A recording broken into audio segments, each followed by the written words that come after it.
Bismillahirrahmanirrahim. Assalamualaikum. Jangan lupa like, comment, and subscribe. Bye.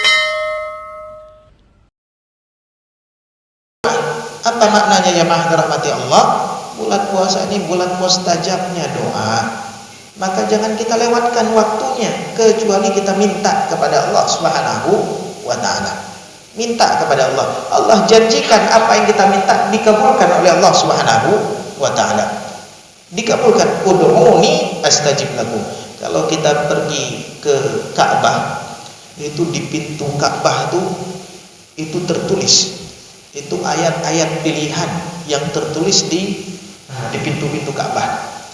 Itu semuanya pilihan. Betul-betul membuka harapan besar ke semua orang yang mau mengunjungi rumah Allah ketika tahu membaca ayat-ayat yang ada di pintu tersebut. Ada ayat di situ, wa qala rabbukum, berkata Tuhan kalian, ud'uni astajib lakum, minta kepadaku, kata Allah. Itu semua orang yang tawaf kalau betul-betul melihat ayat-ayatnya, semuanya ayat-ayat harapan besar, luas betul harapan yang Allah buka kepada kita. Astajib lakum, aku kabulkan permintaan kalian. Ada juga ayat yang lain, wahai hamba-hambaku yang telah melampaui batas, jangan kalian berputus asa daripada rahmatku. Sesungguhnya rahmatku ini betul-betul luas, dan aku maha pengampun dan aku maha penyayang. Itu tertulis juga. Kalau kita pendosa datang kepada Allah tawaf, melihat ayat tersebut, terharu kita. Rupanya enggak ada orang yang enggak diampuni oleh Allah Subhanahu wa taala selama mereka mau beriman kepada Allah Subhanahu wa taala. Cuman karena mungkin kita kurang ilmu dan lain sebagainya, tapi semua yang tawaf pasti merasakan keadaan demikian. Itu ditulis. Kalau kita coba ke Masjid Nabawi, itu baca ayat-ayat yang ditulis oleh khattat yang menulisnya itu Syekh Ahmad Dia. Itu ayat-ayatnya luar biasa. Kalau ke Raudhah, coba baca ayat-ayat di situ atau hadis-hadis yang ada di situ. Luar biasa, betul-betul menyejukkan hati kita. Nah, ini kalau kita tahu ilmunya. Maka ketika kita baca, coba lihat apa nih maknanya, apa ini maknanya, apa ini maknanya. Itu banyak betul rahasia-rahasia ketika kita pergi berkunjung kepada baginda Rasulullah atau ke tawaf di Ka'bah. Maka di dalam ayat, di dalam hadis ini, minta kepadaku, kata Allah, innaka ma da'autani, tidaklah kalian meminta kepadaku dan berharap kepadaku. Maka kalau kita berharap dan minta kepada Allah, dikabulkan. Dan di dalam bulan puasa jangan hanya meminta kepada Allah, kita juga diperintahkan untuk mendoakan orang lain. Apa kata baginda Rasulullah? Tidaklah seorang hamba mendoakan saudaranya dalam keadaan ghaib. Kawannya itu enggak tahu dia doakan kebaikan kepada kawannya, kecuali dia yang pertama kali dapat kebaikan tersebut. Kita lihat kawan kita, ya Allah, saya sudah menikah, kawan saya belum punya jodoh, ya Allah. Itu kita doakan, betul-betul Allah mudahkan urusan kita. Ya Allah, saya alhamdulillah sudah Engkau berikan nikmatnya taat, ya Allah. Ya Allah, saudara saya, kawan saya itu belum mau taat, ya Allah. Ya Allah, berikan rasa nikmat taat itu juga kepada mereka. Dulu saya sama seperti dia, ya Allah. Maka kita betul-betul diberikan nikmat yang lebih daripada taat kepada Allah Subhanahu wa taala. Mendoakan orang lain, ciri orang beriman. Apa kata Allah dalam Al-Qur'an? Walladzina yaqulun, mereka berkata, Rabbana ighfir lana wa li ikhwanina alladzina sabaquna bil iman. Ya Allah, ampuni kami dan orang-orang yang telah mendahului kami daripada orang-orang yang beriman. Mendoakan orang lain. Tidak kita doakan orang lain kecuali kita pertama yang dapat, jemaah rahmati Allah. Jangan pelit dengan doa. Enggak ada yang kita keluarkan, cuman suara saja. Kemudian juga yang ketiga, bukan hanya berdoa dan mendoakan, juga minta didoakan. Ustadz, ngapain kita minta doa? Allah kan dekat. Kita minta sendiri. Untuk apa minta sama orang lain? Nah, ini kadang-kadang ada terjadi di tengah-tengah kita, alah uput dalake mbak gong. Allah kan dekat juga sama kita, sama-sama dekat. Jemaah dirahmati Allah, dulu Rasulullah SAW pernah minta doa. Kepada siapa Rasulullah minta doa? Kepada Jibril? Nggak mungkin. Ini enggak. Ketika itu datang Umar bin Khattab kepada baginda Rasulullah. Kemudian Umar bin Khattab minta izin kepada baginda Rasulullah, izin untuk pergi umrah. Ini dianjurkan bagi murid-murid kalau berhalangan untuk hadir, untuk ketemu guru, dianjurkan untuk izin. Supaya apa? Supaya guru enggak bertanya-tanya, menenangkan hati daripada seorang guru. Maka izin kepada baginda Rasulullah. Apa kata Rasulullah kepada Umar bin Khattab? Ya ukhayya, wahai saudara kecilku. Masya Allah, ini panggilan sayang Rasulullah kepada Umar. Senang betul Umar ketika dipanggil wahai saudara kecilku. Apa kata Umar? Tidak ada hari yang betul-betul membuat saya bahagia dari hari saya dilahirkan oleh orang tua saya sampai hari ketika itu Rasulullah mengatakan wahai saudara kecilku. Kayak mana gak senang?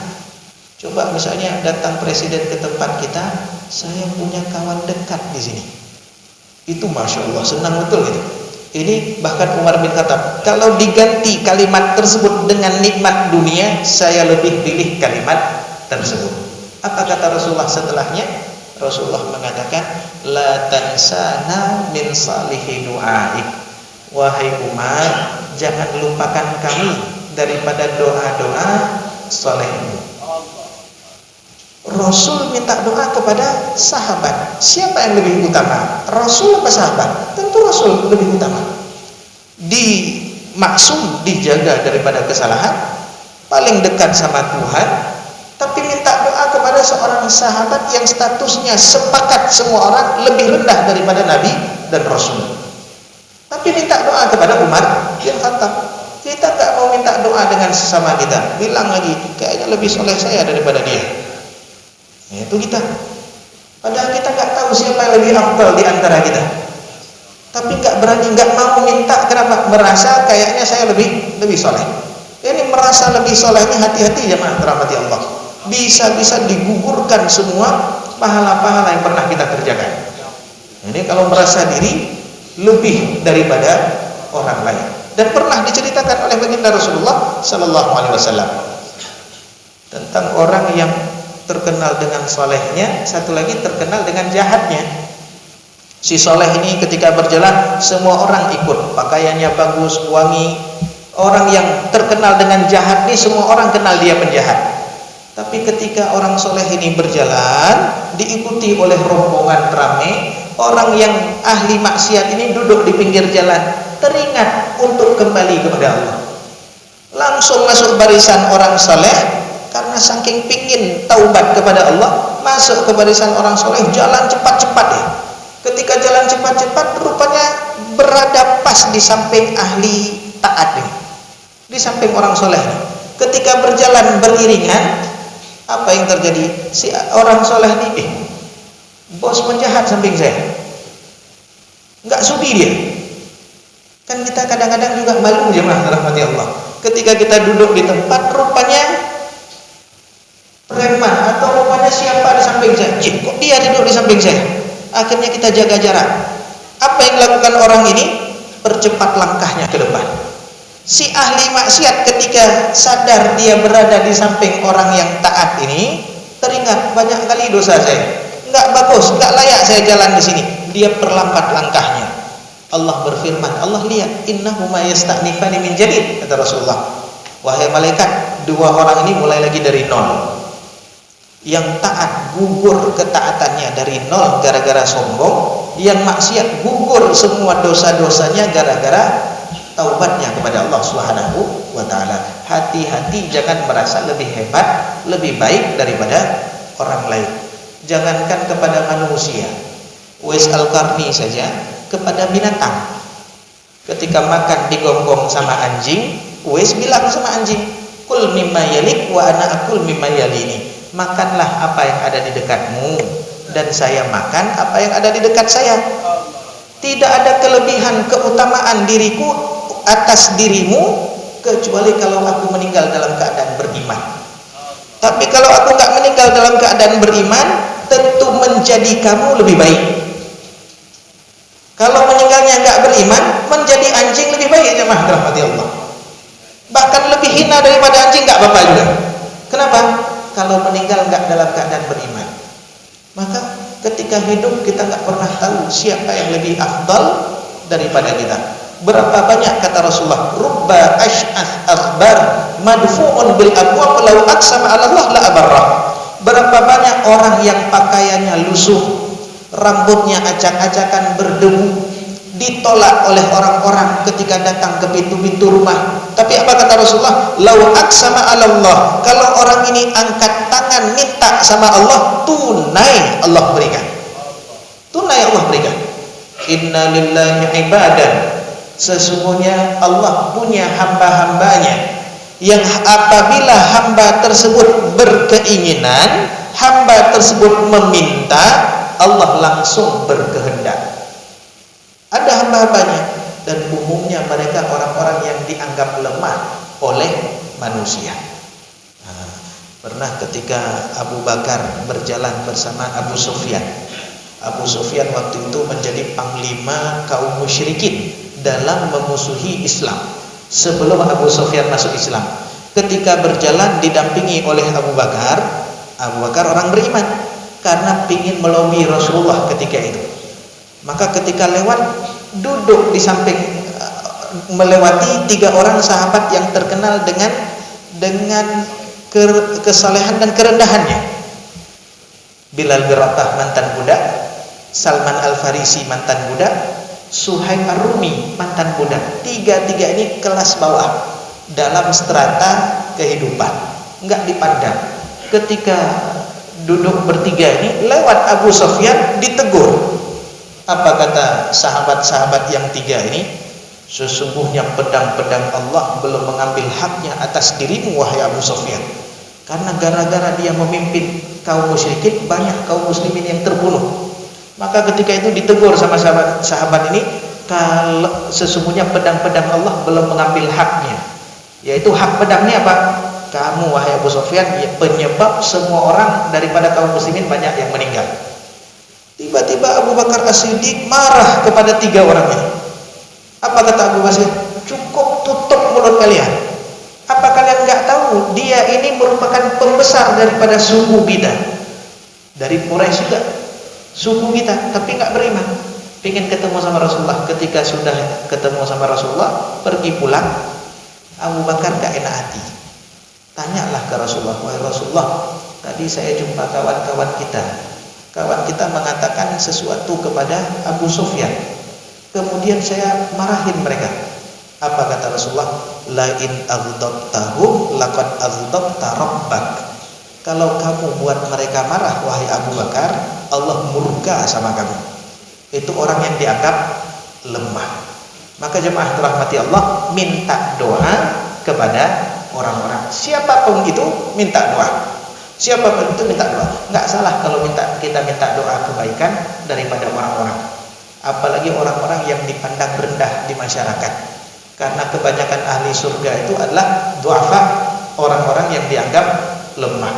Dulu pernah juga orang-orang yang dianggap lemah ini rupanya memiliki keistimewaan. Ada Abu Dzar Al-Ghifari. Abu Dzar Al-Ghifari as-sabiqun al-awwalun, orang pertama kali yang mengumumkan keislamannya secara terang-terangan. Ini Abu Dzar Al-Ghifari ketika beriman di Darun Nadwah bersama Rasulullah, di Baitul Arqam bersama Rasulullah bilang, "Uktub Islamah, jangan kamu ceritakan Islam kamu, sembunyikan." Rupanya Abu Dzar tak bisa. Ketika tawaf dia ngaku beriman, dipukuli sama orang-orang. Ini Abu Dzar Al-Ghifari, tapi dia beruntung dari Bani Ghifar. Bani Ghifar ini mata pencahariannya begal. Maka ketika dilihat sama Abu Sufyan, apa kata Abu Sufyan kepada orang-orang yang pukul Abu Dzar? Berhenti, jangan pukul dia. Jangan sampai gara-gara kita buat jahat sama dia, sukunya marah sehingga barang dagangan kita gak aman. Ini Abu Dzar Al-Ghifari ketika duduk bersama Bilal. Bilal ini kan mantan budak yang berkulit hitam, dipandang rendah. Apa yang terjadi? Bilal menjawab Abu Dzar, enggak sudi ada seorang budak yang nyaut, enggak sudi ada orang yang dianggap rendah untuk menjawab kata-katanya, padahal dua-dua muslim. Keluarlah dari mulut Abu Dzar hinaan. Apa kata Abu Dzar? Ya bena ummil aswad, wahai anak perempuan hitam, diam. Wahai anak perempuan hitam, diam. Ini enggak bagus lagi nih duduk-duduknya. Akhirnya apa yang terjadi? Pergilah Bilal. Pergi Bilal. Rupanya Abu Dzar enggak enak hati. Ketika itu, ini apa nih? Pingin ketemu Rasulullah. Ketika ketemu Rasulullah, Rasulullah udah pasang wajah marah betul, nampak daripada wajah beliau. Ketika ketemu dengan Abu Dzar, Masya Allah, Abu Dzar ketakutan di hadapan kemarahan baginda Rasulullah. Ketika ketemu Rasulullah, apa kata Rasulullah? Di depan Abu Dzar dikatakan oleh Rasulullah, innaka mru'un fikal jahiliyah, kamu orang punya sifat jahiliyah pada diri kamu. A'iyyartahu bi ummi, apakah kamu menghinakan seseorang Bilal berapa dengan menyebutkan tentang ibunya? Kamu orang punya sifat jahiliyah. Itu kalau anak kecil bilang biasa aja gitu. Kalau kawan kita bilang mungkin biasa-biasa aja kita. Ini kalau kalimat tersebut keluar daripada Rasul, ada guru kita ketika ketemu lagi Yahudi kah? Kira-kira gimana keadaan kita? Itu Rasulullah keluarkan, innaka mru'un fikal jahiliyah, betul-betul seperti dihantam palu besar. Abu Dzar gak bisa tenang. Akhirnya apa yang dilakukan Abu Dzar? Keliling cari Bilal bin Rabah. Ketika dapat Bilal bin Rabah, minta maaf. Bilal pun udah bilang, saya udah maafkan, dari awal saya pergi udah saya maafkan. Apa kata Abu Dzar? Enggak, supaya saya betul-betul teringat. Apa yang dilakukan Abu Dzar? Diletakkan pipinya di atas tanah, disuruh Bilal untuk meletakkan kakinya satu lagi di pipinya satu lagi, supaya saya tahu apa yang saya lakukan merupakan perkara yang sangat dibenci oleh baginda Rasulullah Sallallahu Alaihi Wasallam. Ini merendahkan orang lain, merasa diri lebih hebat. Nah, merasa diri lebih hebat. Nggak boleh merendahkan orang lain, apalagi dengan menyebutkan nama orang tua. Ini kita enggak sering menyebutkan orang tua. Nah, ini anak-anak biasanya udah sebutkan ayah kamu juga, mama kamu juga, tapi dengan bahasa Aceh, dengan bahasa yang lebih menusuk. Ayah kamu juga, mama kamu juga. Apa kata Rasulullah? Minal kabair, termasuk dosa besar, syatmur rajul walidayhi, ketika seorang anak mencaci menghina orang tuanya. Sahabat tanya, memang ada anak yang mencaci menghina orang tuanya wahai Rasulullah? Apa kata Rasulullah? Termasuk anak mencaci orang tuanya, menghina orang tuanya, ketika anak tersebut menghina orang tua anak yang lain. Anak yang lain tersebut menghina orang tuanya. Udah disebutkan ayahnya, dihina ibunya, dibalas lagi dengan menghina ibu orang tersebut. Itu sama saja anak mencaci orang tua sendiri. Itu termasuk dosa besar. Tapi orang tua sekarang enggak. Mak, tadi adik dihina dengan disebut nama mama, ada kamu balas. Ada kamu balas. Ada nyancap mantap anak mama. Padahal itu sama saja anak menghina orang tuanya. Maka jemaah dirahmati Allah, kita enggak pernah tahu siapa yang lebih afdal di antara kita. Maka minta doa kepada orang-orang. Bahkan sahabat pun ada yang meminta doa kepada yang lebih rendah dalam status teratanya. Siapa? Ketika Rasulullah berpesan kepada sahabat-sahabat besar, ada Umar bin Khattab, Utsman bin Affan, Sayyidina Ali, bahkan Abu Bakar. Apa kata Rasulullah? Kalau datang kafilah dari Yaman, kemudian di sana ada yang bernama Uwais, minta doa sama Uwais. Uwais ini mustajab doanya. Maka Umar bin Khattab ketika menjadi khalifah selalu nunggu kafilah dari Yaman untuk bertanya, afikum Uwais, di antara kalian ada yang bernama Uwais? Kalau ada, maka Umar minta doa. Maka ketika ada Uwais Al-Qarni, Umar pun minta doa. Terkejut orang-orang, kok sampai khalifah minta doa kepada seorang Uwais yang enggak dikenal. Rupanya pernah Rasulullah berpesan agar orang-orang meminta doa kepada Uwais Al-Qarni. Ini saja, mudah-mudahan bermanfaat. Mohon maaf agak panjang. Ini hadisnya baru satu bagian, ada 3 bagian daripada hadis tersebut karena memang waktu yang memisahkan kita, ada waktu jumpa, ada juga waktu berpisah. Mudah-mudahan perpisahan kita ini betul-betul membawa kebaikan bagi kita dunia dan akhirat. Amin ya rabbal alamin. Subhanakallahumma wa bihamdika asyhadu an la ilaha illa anta astaghfiruka wa atubu ilaik. Wassalamualaikum warahmatullahi wabarakatuh. Terima kasih.